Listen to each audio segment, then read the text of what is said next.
हिंदू कहता है the irrevocable connection between anemia and maternal health.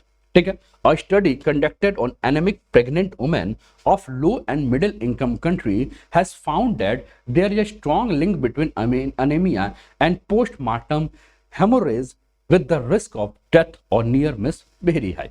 ठीक है, तो ये न्यूज अगर हम बात करें तो ये न्यूज किससे संबंधित है? तो अनेमिया आप देख रहे हैं, अनेमिया यानी कि शरीर में खून की कमी। तो आप समझ सकते हैं कि ये न्यूज जो है वो हेल्थ से संबंधित है।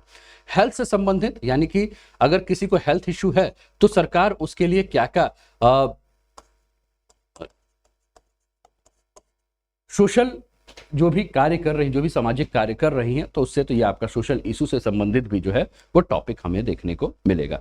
तो ये जो टॉपिक है वो किस पर है? तो एक तो ये टॉपिक हमें अनेमिया पर समझ में आ रहा है कि अनेमिया पे है, और अनेमिया के साथ अगर हम बात करें तो मातृ सुरक्षा एक बहुत बड़ा टॉपिक है। मातृ सुरक्षा से संबंधित ये टॉपिक आपको देखने को मिल रहा है। तो हेल्थ का टॉपिक है, सरकार की जो नीतियां हैं उससे संबंधित टॉपिक है, और सरकार क्या योजना महिलाओं को लेकर बना रही है इससे संबंधित टॉपिक है, जिस पर हम लोग ये बात कर रहे हैं। चलिए आगे बढ़ते हैं और इस टॉपिक को समझते हैं। अब हुआ क्या, ये न्यूज क्यों आया? तो दोस्तों आपको पता है कि एक जर्नल है जिसका नाम है द लॉन्सेंट। द लॉन्सेंट में एक लेख प्रकाशित हुआ, और उस लेख का जो शीर्षक था वो शीर्षक क्या था? मातृ एनीमिया और प्रसवोत्तर रक्तस्राव का जोखिम। ठीक है ना, यानी कि अगर कोई मां जो कि प्रेग्नेंट है और वो अगर एनीमिया से ग्रसित है तो उसके रक्त स्त्राव यानी कि खून का जो बहना है अगर हम बात करें, ठीक है ना, और उसके चलते मां और बेटे दोनों को किस प्रकार से, या मां और बच्चे दोनों को किस प्रकार से समस्या आ सकती है, इसी के ऊपर द लॉन्सेंट ने जो है एक रिपोर्ट छापी है। ठीक है, तो उसी के आधार पर जो है ये पूरी की पूरी बात हुई है कि किस प्रकार से एनीमिया और प्रसव के बाद रक्तस्राव के बीच का जो संबंध है इस पर हम बात कर रहे हैं, इसको हम समझने की कोशिश कर रहे हैं। अब एनीमिया जो है इसका कारण क्या है, इसका ट्रीटमेंट क्या है, सिम्टम्स क्या है, और कैसे इसके बारे में जानकारी पाई जा सकती है, ये आपको देखने को मिल रहा है। तो एनीमिया के बारे में अगर हम बात करें तो इसका सबसे मुख्य कारण क्या है? शरीर में आयरन की कमी है ना, यानी कि आपके ब्लड में जो आयरन की कमी होती है या कहीं ना कहीं जो पौष्टिकता की कमी होती है, इसके चलते ये अनीमिया हमें देखने को मिलता है। दूसरा, महिलाओं में अनीमिया की कमी में अगर हम बात करें तो जो मासिक धर्म आता है महिलाओं के, उस समय जो ब्लड लॉस होता है ये भी एक बहुत बड़ी जो है वो समस्या है। इसके अलावा इंटेस्टाइन में अगर हम बात करें तो जो आंतों में जो इन्फेक्शन होता है, कृमि का जो इन्फेक्शन होता है, उसके चलते भी अनीमिया की समस्या हमें देखने को मिलती है। इसके अलावा किडनी से संबंधित कोई बीमारी हो, इसके अलावा हाइपोथायराइडिज्म हो, है ना, तो ये सारी समस्या है। इसके अलावा अगर किसी की बॉडी जो है वो खानों में से, भोजन में से आयरन को जो है वो एब्जॉर्ब नहीं कर पाती है, तो उसको भी जो है वो अनीमिया की समस्या जो है वो देखने को मिलती है। ठीक है, तो ये अनीमिया के जो है वो कॉजेज हैं। ट्रीटमेंट कैसे किया जा सकता है, क्या उपचार है इसके? तो इसके उपचार के बारे में बात करें तो प्रॉपर और बैलेंस अगर भोजन, डाइट दिया जाए, ठीक है। इसके अलावा ऐसी सब्जियों को ज्यादा से ज्यादा सेवन कराना जिसमें आयरन की मात्रा ज्यादा हो, जैसे कि आपका पालक हो गया, गाजर हो गया, मूली हो गया, बीट रूट्स जिसको कि आप चुकंदर कहते हैं, है ना, आलू हो गया, ग्रीन लीफी वेजिटेबल्स यानी कि हरे पत्तेदार सब्जियां हो गया। फलों में अगर हम बात करें तो केला हो गया, सेब हो गया, है ना। इसके अलावा आपका जो आयरन सप्लीमेंट्स है जो कि डॉक्टर के एडवाइस पे आप ले सकते हैं, ठीक है। तो ये सब, और बहुत ज़्यादा प्रॉब्लम है तो ब्लड का ट्रांसपोर्टेशन कर सकते हैं, यानी कि एक से दूसरे की बॉडी में जो ब्लड, आप जानते हैं ना, ब्लड चढ़ाया जाता है। सिम्टम्स क्या है? अगर अनीमिया की कमी होगी तो वीकनेस होगा, कमजोरी होगी, सांस जो है वो रुक रुक के चलेंगी। इसके अलावा सर में दर्द होगा, हार्ट बीट तेज हो जाएगा, जो बॉडी की स्किन है वो कैसी हो जाएगी, बहुत ही ज़्यादा पेल हो जाएगी, है ना, यानी कि उसके अंदर की जो चमक है वो खत्म हो जाएगी, ड्राई स्किन है। और इसके अलावा इरिटेशन होगा, मूड में बहुत चिड़चिड़ाहट वाला जो मूड है वो हमें देखने को मिलेगा जो अनीमिया से गुजर रहा है। कैसे इसकी जांच हो सकती है? तो ब्लड टेस्ट के द्वारा जो है इसके बारे में पता चल सकता है। रेड ब्लड सेल और व्हाइट ब्लड सेल को काउंट किया जा सकता है। Complete picture test, blood picture test यानी कि जिसको कि CBP कहा जाता है उसके। इसके अलावा बोन मैरो एग्जाम के माध्यम से जो है वो आयरन शॉर्टेज कैपेसिटी जो बॉडी में है इसके बारे में जो है वो पता किया जा सकता है, ठीक है। तो 1 woman dies every 2 minutes in pregnancy child birth, ऐसा यूनाइटेड नेशन कहता है कि हमेशा हम क्या देखते हैं कि हर 2 मिनट में जो है वो एक महिला जो है, प्रेग्नेंट महिला की मृत्यु जो है वो चाइल्ड बर्थ के समय होती है। कारण क्या है?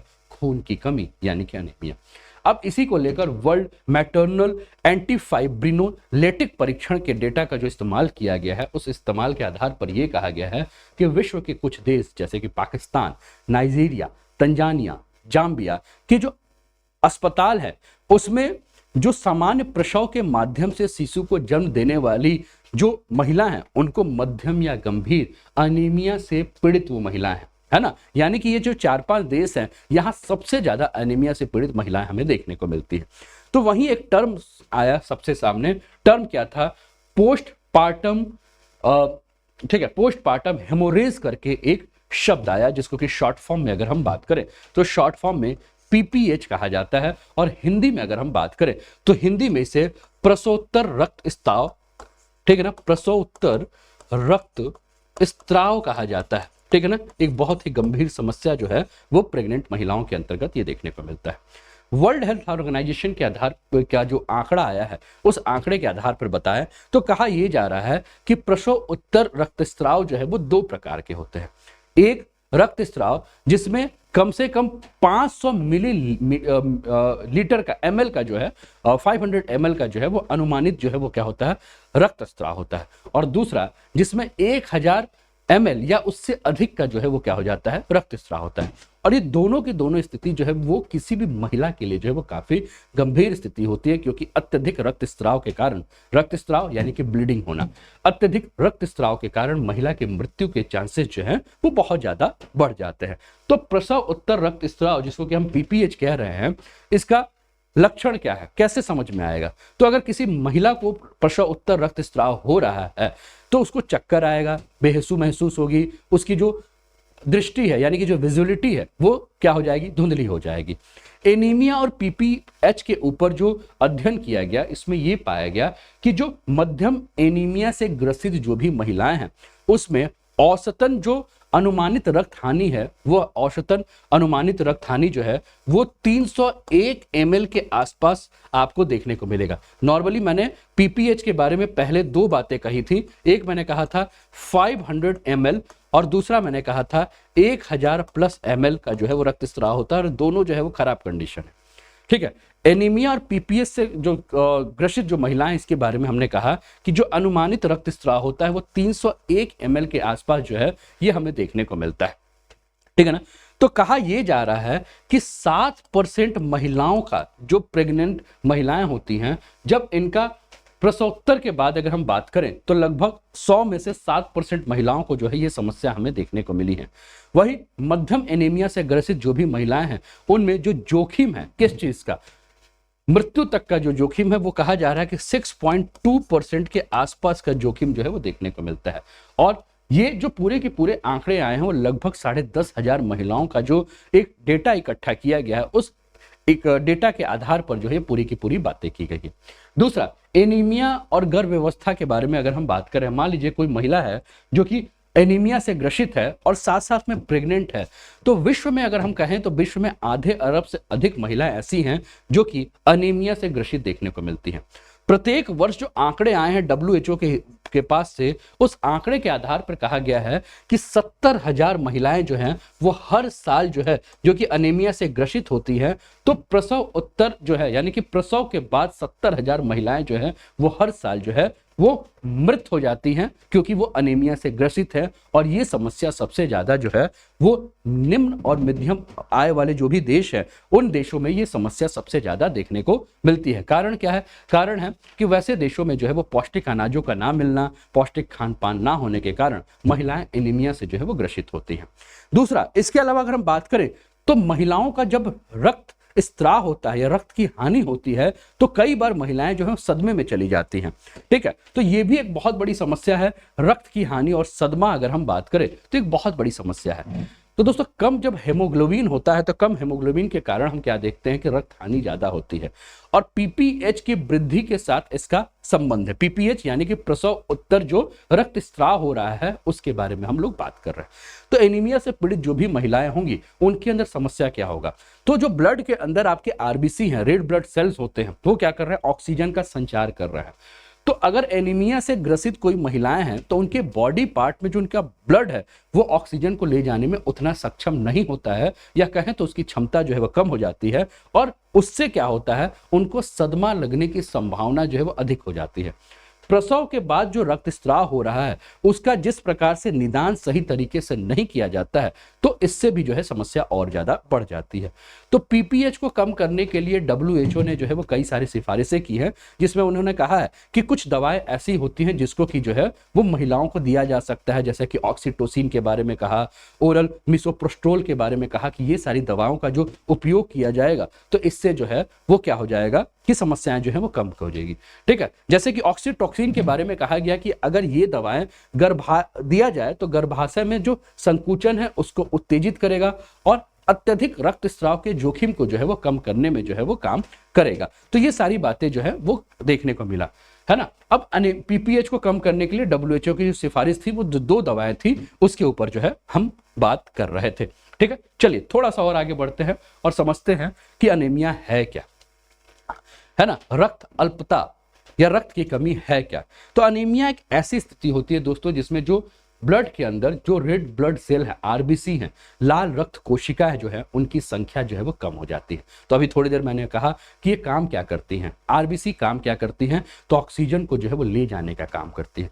तो ऑक्सीजन ले जाने की क्षमता जो इनकी है वो क्या हो जाती है, घट जाती है या अपर्याप्त हो जाती है, और इसके कारण समस्या जो है वो आ जाती है। तो क्या हर व्यक्ति के अंदर रक्त की मात्रा समान होती है? तो दोस्तों व्यक्ति के उम्र के आधार पर, लिंग के आधार पर, ऊंचाई के आधार पर, धूम्रपान करने के आधार पर या गर्भ व्यवस्था के आधार पर अगर हम बात करें तो सभी व्यक्ति के अंदर जो है वो रक्त की मात्रा जो है वो भिन्न भिन्न हो सकती है। अब एनीमिया का कारण क्या है, तो एनीमिया का कारण, सबसे पहला कारण आयरन की कमी, जो सबसे आम कारण है और महिलाओं में ये कारण सबसे आम हमें देखने को मिलता है। कई सारे ऐसे भी कारण हैं जैसे कि फॉलेट की कमी, विटामिन B12 की कमी, विटामिन ए की कमी जो है ये भी जो है वो बॉडी के अंदर अगर हम बात करें तो रेड ब्लड सेल की कमी का एक कारण है। अगर किसी महिला को जो है वो पुरानी सूजन की समस्या है, या किसी को भी, या किसी भी परजीवी से संक्रमण की समस्या है, या अगर हम बात करें बाई बर्थ भी कई को समस्या होती है, जैसे कि वंशानुगत होती है, पीढ़ी दर पीढ़ी जो चलती है, तो ये भी एनीमिया के जो है वो प्रमुख कारण बन सकते हैं। अब भारत सरकार ने जो है वो एनीमिया को समाप्त करने के लिए, आप अपने स्क्रीन पर थोड़ा सा ये तस्वीर देखिए, इस तस्वीर के माध्यम से भी आप बातों को समझ सकते हैं। ये दो तस्वीर नजर आ रही है, पहली तस्वीर जो कि नॉर्मल हेमोग्लोबिन की तस्वीर है और दूसरी लो हेमोग्लोबिन की। महिलाओं के अंदर अगर हम बात करें तो नॉर्मल हेमोग्लोबिन वाला अगर हम बात करें 100 महिलाओं को अगर आप लेंगे तो आपको 70 महिलाएं ऐसे नजर आएंगी जिसमें लो हेमोग्लोबिन की समस्या आपको देखने को मिलेगी। क्या आपके पास कोई आसपास कोई महिलाएं या स्वयं आप ऐसे हैं जिसके अंतर्गत जो है वो लो हेमोग्लोबिन की समस्या है, तो कमेंट करके भी जरूर बताइएगा। अब आप देखिए कि नॉर्मल हेमोग्लोबिन में आपको रेड ब्लड सेल जो है वो कितने पास पास आपको नजर आ रहे हैं और कैसे रेड ब्लड सेल नजर आ रहे हैं। वही जो आप लो हेमोग्लोबिन देख रहे हैं वहां के रेड ब्लड सेल को भी आप देख सकते हैं। इसके आधार पर जो है वो आप समझ सकते हैं कि क्या समस्या होंगी। भारत सरकार ने जो है वो नेशनल फैमिली हेल्थ सर्वे 5 जो बनाया है, यानी कि राष्ट्रीय परिवार स्वास्थ्य सर्वेक्षण का जो 5वां पार्ट है, इसके आधार पर 2019 से लेकर 2021 तक के जो आंकड़े इकट्ठे किए हैं, इस आंकड़े के आधार पर अगर हम बात करें तो एनीमिया के बारे में कहा गया है कि एनीमिया जो है वो 6 प्रकार से, 6 समूहों में एनीमिया को देखा जा रहा है। कैसे कैसे? एज के आधार पर, पहले तो लिंग के आधार पर, दूसरे एज के आधार पर जो है वो 6 ग्रुपों में जो है उसको बांटा गया है। तो क्या भारत सरकार ने एनीमिया से निपटने के लिए कोई मुहिम चलाई है कि नहीं चलाई है? तो सबसे पहले मुहिम आपको नजर आ रही है एनीमिया मुक्त भारत। अब एनीमिया मुक्त भारत जो अभियान है, जो मुहिम है, इसकी शुरुआत जो है वो 2018 से जो है वो भारत सरकार के द्वारा जो है वो की गई है। 2018 में एनीमिया की जो गिरावट है उसको वार्षिक दर को 1 से 3% तक बढ़ाने के लिए जो है वो ये योजना चलाई गई और आयरन प्लस पहल की गई, ठीक है, जिससे कि एनीमिया के ऊपर जो है वो क्या किया जाए, जल्दी से जो है वो इसको समापन जो है उसको किया जाए और इसमें गर्भवती महिलाएं, स्कूल जाने वाली बच्चियां जो है, इन सबको ध्यान में रखते हुए जो है ये जो है इस अभियान को चलाया गया। इसके अलावा अगर हम बात करें तो दूसरा आपको नजर आ रहा है WIFS ओवरव्यू, है ना, यानी कि एक स्कीम है जो कि weekly iron folic acid supplement वाली स्कीम है, साप्ताहिक आयरन और फोलिक एसिड जो देने की बात हुई। अब इस अभियान को जो है वो कोशिश क्या किया गया कि इस अभियान को जो है वो जो भी किशोर हैं, जो भी किशोरियां हैं जिनमें एनीमिया की प्रॉब्लम है, उन्हें उनकी चुनौती से निपटने के लिए जो है वो साप्ताहिक आधार पर जो है उनको आयरन और फोलिक एसिड की जो है वो टैबलेट जो है वो प्रोवाइड किया जाए, जिससे कि वो अगर एनीमिया से ग्रसित हैं तो उसको जो है वहां से निदान मिल सके। इसके अलावा अगर हम बात करें तो ब्लड बैंक का संचालन भी जो है वो किया जा रहा है। 1 मिनट का समय दीजिए। तो ब्लड बैंक के माध्यम से, यानी कि अगर कोई गंभीर एनीमिया से जूझ रहा है तो उससे निपटने के लिए जिला स्तर पर, उपमंडल स्तर पर जो है वो ब्लड बैंक का निर्माण किया जाएगा, जहां की अगर ब्लड चढ़ाकर भी जो है वो ब्लड की जो कमी है उसको पूरा किया जाए। इसके अलावा प्रधानमंत्री सुरक्षित मातृत्व अभियान जो है ये चलाया गया और इस योजना के माध्यम से अगर हम बात करें तो ये योजना जो है वो एनीमिया के मामले को पता लगाने के लिए जो है इसको किया गया है, जिसमें आप देखिए कि हर माह 9 तारीख को प्रदेश के समस्त जनपदीय महिला और ब्लॉक स्तर चिकित्सालयों में गर्भवती महिलाओं को जो है वो मुफ्त सेहत जांच सेवाएं हैं, जिसमें क्या क्या है तो समस्त गर्भवती महिलाओं को प्रसव पूर्व जांच जैसे हेमोग्लोबिन की जांच, शुगर की जांच, यूरिन की जांच, ब्लड ग्रुप, HIV टेस्ट और ये सारी चीजें हैं, टिटनेस का टीका, आयरन कैल्शियम की दवाएं, समस्त गर्भवती महिलाओं को गर्भ के द्वितीय और तृतीय त्रैमास में कम से कम एक बार रोग विशेषज्ञ और एलोपैथिक चिकित्सक की जो है वो निःशुल्क देखरेख माफ कीजिएगा, ये सारी चीजें हैं। इसके अलावा हाई रिस्क गर्भवती महिलाओं की पहचान और ये सारी चीज है, पोषण, परिवार नियोजन, प्रसव स्थान के चयन हेतु काउंसलिंग, ये सारी सुविधाएं जो है वो दी गई हैं। इसके अलावा जो है एनीमिया के लिए मैंने कहा कि एक और सबसे बड़ी समस्या होती है, वो होती है कृमि की समस्या, है ना। तो कृमि की समस्या के लिए जो है वो सप्लीमेंट्स देना, कृमि संक्रमण को नियंत्रित करने के लिए वर्ष में 2 बार जो है वो एल्बेंडाजोल का जो है वो दवाई देने के बारे में बात की गई है, क्योंकि अगर इंटेस्टाइन में अगर कृमि होता है तो इससे भी खासकर बच्चों के अंतर्गत ये समस्या हम देखते हैं, है ना। तो अगर इंटेस्टाइन में अगर कृमि होगा तो समस्या क्या आएंगी, समस्या जो होंगी वो ब्लड, है ना, हेमोग्लोबिन की मात्रा जो है कम हो जाएगी। तो एनीमिया और गंभीर रूप से जो भी पीड़ित महिलाएं होंगी, जो भी बच्चे होंगे, उनको जो है एल्बेंडाजोल की दवाएं जो है वो दी जाती है। तो ये आपके लिए जो है वो टॉपिक रहा। इसके अलावा आप देख रहे हैं कि आपको एनीमिया के जांच की जाती हैं, जो भी गर्भवती महिलाएं हैं उनको सार्वभौमिक जांच, प्रसव पूर्व देखभाल करना, गर्भवती महिलाओं को उपकेंद्रों पे, प्राथमिक स्वास्थ्य केंद्रों पे सुविधाएं, ये सारी चीजें जो है, जैसे मैंने कहा फोलिक एसिड की दवाएं, गोलियां जो है वो सब प्रदान की जाती है। तो ये इससे संबंधित टॉपिक था। कैसा लगा टॉपिक जरूर बताएं। और इसके अलावा अनअकैडमी के किसी भी कोर्स पर अगर आप सब्सक्रिप्शन लेना चाहते हैं या आपकी जान पहचान में कोई भी स्टूडेंट है जो कि अनअकैडमी पर जुड़ना चाहता है, आप उन्हें सलाह दे सकते हैं। अनअकैडमी क्लास 6 से लेकर IAS UPSC लेवल की तैयारी जो है वो यहाँ मिलती है।